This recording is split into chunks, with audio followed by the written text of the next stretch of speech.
iPhone តម្លៃ 100000 រៀលលុយខ្មែរតើអាចប្រើប្រាស់បានអ្វីខ្លះខ្ញុំនឹងរៀបរាប់នៅក្នុងវីដេអូនេះ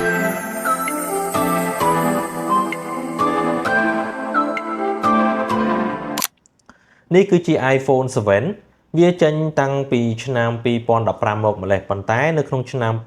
2026នេះយើងនៅតែអាចប្រើប្រាស់បានធម្មតាបាទចំណុចដែលខ្ញុំមើលឃើញដែលល្អជាងគេហ្នឹងគឺបាទទី1គឺរូបរាងតូចស្អាតហើយយើងស្រួលកាន់នៅក្នុងដៃយើងដាក់នៅក្នុងកប៉ាល់អីក៏ងាយស្រួលដែរបងប្អូនយើងដែលមានប្រអប់ដៃតូចអីយើងប្រើប្រាស់គឺស័ក្តិសមខ្លាំងមែនតើបាទចំណុចទី2ទូរស័ព្ទនេះគឺកម្លាំងម៉ាស៊ីនរបស់វាប្រើប្រាស់ដោយប្រទេស chip A10 ហើយ RAM របស់វាត្រឹមតែ 2G ទេប៉ុន្តែយើងអាចប្រើប្រាស់បានគ្រប់កម្មវិធីតែម្ដងមិនថា Facebook ឬមួយក៏បងប្អូនយើងយកទៅលេង game បាទឬមួយក៏យើងប្រើប្រាស់ app អីផ្សេងគឺវានៅដំណើរការធម្មតាចំណុចទី3គឺកាមេរ៉ារបស់វាគឺច្បាស់មែនទែនបងប្អូនបាទមានទំហំ12 megapixel យើងអាចថតរូបថតជាវីដេអូគឺក្នុងកម្រិតច្បាស់ល្អមែនទែនបាទវីដេអូអាចថតបានរហូតដល់ 4K 30 frame ឯណោះហើយកាមេរ៉ាខាងមុខវិញគឺមានទំហំ7 megapixel មាន aperture 2.2 selfie បានច្បាស់ល្អគួរសមបងប្អូនយើងអាចផុសនៅក្នុង YouTube នៅក្នុង TikTok អីគឺបានច្បាស់ល្អអត់ជាបញ្ហាទេប្រើការបានចំណុចទី4គឺតាក់ទងជាមួយនឹងសេវារបស់វាយើងប្រើប្រាស់បានគ្រប់ SIM ទាំងអស់តែម្ដងមិនថា Smart Cell Card ឬមួយក៏ Midphone ទេ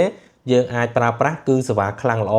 យើង call អីគឺអត់មានបញ្ហារអាក់រអួលអីនោះទេចំណុចល្អគឺយើងបានលើកមកច្រើនគូសមដែរហើយឥឡូវយើងមកនិយាយអំពីចំណុចដែលមិនល្អរបស់វាវិញចំណុចដែលមិនល្អរបស់វាគឺតាក់ទងជាមួយនឹងថ្មរបស់វាគឺមានទំហំតូចយើងសាកឆាប់ពេញប៉ុន្តែយើងប្រើក៏ឆាប់អស់ដែរហើយដោយសារតែវាមានអាយុកាលយូរដែរហើយអញ្ចឹងថ្មគឺយើងត្រូវតែដូរថ្មីឯងដើម្បីឲ្យយើងប្រើប្រាស់ទៅកាន់បានយូរជាងមុនអញ្ចឹងណាបាទហើយចំណុចមួយទៀតបាទចំណុចដែលបញ្ហាហ្នឹងគឺតាក់ទងជាមួយនឹងការឡើងកម្ដៅទូរស័ព្ទនេះបើយើងប្រើប្រាស់ជាមួយនឹងកម្មវិធីធំដូចជាលេងហ្គេមយូរអីគឺវាមានអារម្មណ៍ថាក្ដៅខ្លាំងបាទហើយ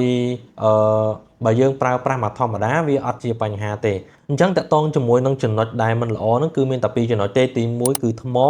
ទី2គឺការឡើងកម្ដៅនឹងឯងក្រៅពីហ្នឹងគឺអត់បញ្ហានោះទេសំណួរសួរថា iPhone នេះតើយើងគួរតែយកមកប្រើនៅក្នុងឆ្នាំ2026ឬអត់បាទខ្ញុំគិតថាសម្រាប់បងប្អូនយើងដែលគាត់ចង់បានទូរស័ព្ទទី2ត្រឹមតែមកដាក់ SIM call ឬមួយក៏ត្រឹមតែមកដាក់ Facebook បាទឆ្លើយតបឆាតអីតិចតួច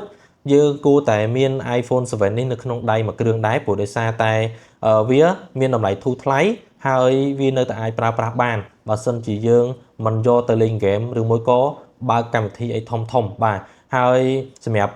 ប៉ាឬមួយក៏ម៉ាក់ដែលត្រូវការទិញទូរស័ព្ទឲ្យកូនសម្រាប់តាខឬមួយក៏ឲ្យគាត់រៀនអីបាទខ្ញុំណែនាំជាមួយនឹងទូរស័ព្ទ iPhone 7 នេះព្រោះវានៅដំណើរការបានធម្មតាទាំងអស់តែម្ដងហើយវាមានតម្លៃធូរថ្លៃទៀតតម្លៃរបស់វាត្រឹមតែ$20ទៅ$30នោះទេទៅតាមទូរស័ព្ទជាក់ស្ដែងបាទសំណុំស៊ីនឬមួយក៏អត់អញ្ចឹងណាបាទអញ្ចឹងសម្រាប់បងប្អូនយើងដែលមានតម្រូវការចង់បាន iPhone នេះយកទៅប្រើគឺយើងមានលក់ណាបងប្អូនកន្លែងយើងគឺមានលក់